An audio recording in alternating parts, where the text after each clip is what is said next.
I want to talk about Leatherman in the past and some of the tools that they have come up with that are really genius ideas, discuss about tools before them, and then some present day alternatives to some of these amazing tools. Now let's start with the first one, which actually comes out in 2006, and this is the Leatherman Hybrid.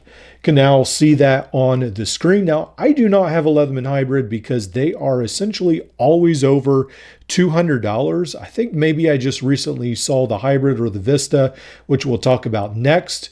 On eBay, it just sold for somewhere around $250. It's a little pricey for me, and then I have read other people's reviews saying, hey, really don't get it. It's not that great, but it is neat to see this tool as a part of Leatherman's history. So in 2006, Leatherman comes out with the Hybrid, and this will be more like a garden tool. It has a folding pruner jaw, which you can see at the top right there.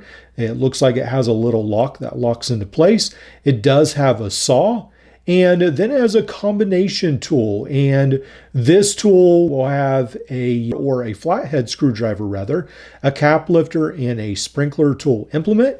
And then on the opposite side, there'll be a weed cutter tool with a 3-inch ruler, and then a Phillips screwdriver and a grafting knife blade. Now, all this info you can find online on Multi-Tool Encyclopedia, on wikimultitool.org, which is a really great place. I use it all the time to get info on some of these tools that I don't currently own. And hey, even if I have them, yeah, there's a lot of info. Now, the next tool we'll talk about is actually the Leatherman Vista. Now, while the Hybrid had yellow handles, the Vista is for hunters, so it has the OD green handles or something similar to that. And this will also be a pruner, and it does fold up as well, but there will be tools that are specifically designed for hunters. Now, on the one side, you'll notice that there is a long wood saw blade, and then there's a combination of a flathead screwdriver, a cap lifter, a choke tube wrench implement.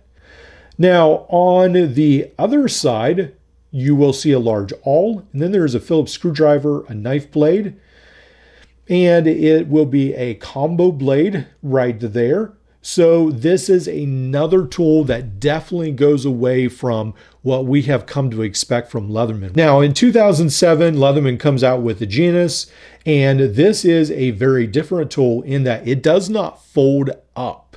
It does not become smaller in the pocket. The handle has a spring on it, but it will not fold up. And this is a more commercial grade for like landscapers. It has some very different characteristics. It does have a clip point knife blade, has a Phillips screwdriver with a square shank, and then it has a combination medium flathead screwdriver, sprinkler head adjustment key, and a saw blade. Now, this will have a lock similar to the Crunch and the Core for its tools. And it also comes with a double-sided diamond file, which is a little different. And it has a wrench on one end to disassemble the tool.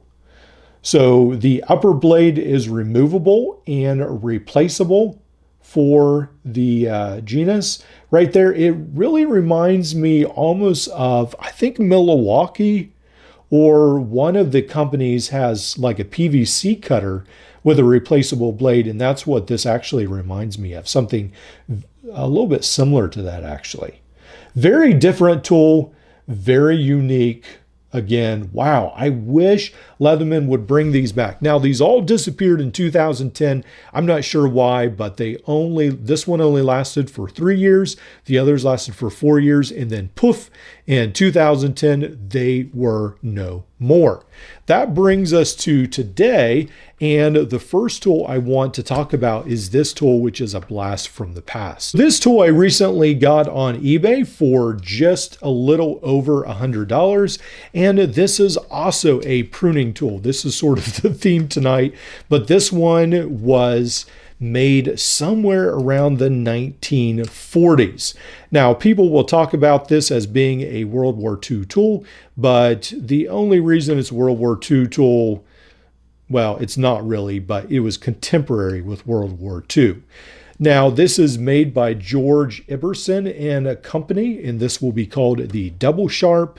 It has a very long pruning knife right here, and then it has a little bit of a similar handle to the other knife that we just reviewed not that long ago. And then there is a clasp where this actually, right there, yeah, it locks it in place. Now, with this knife on mine, it is still a little bit hard to open. It really takes a lot of grit to get that open.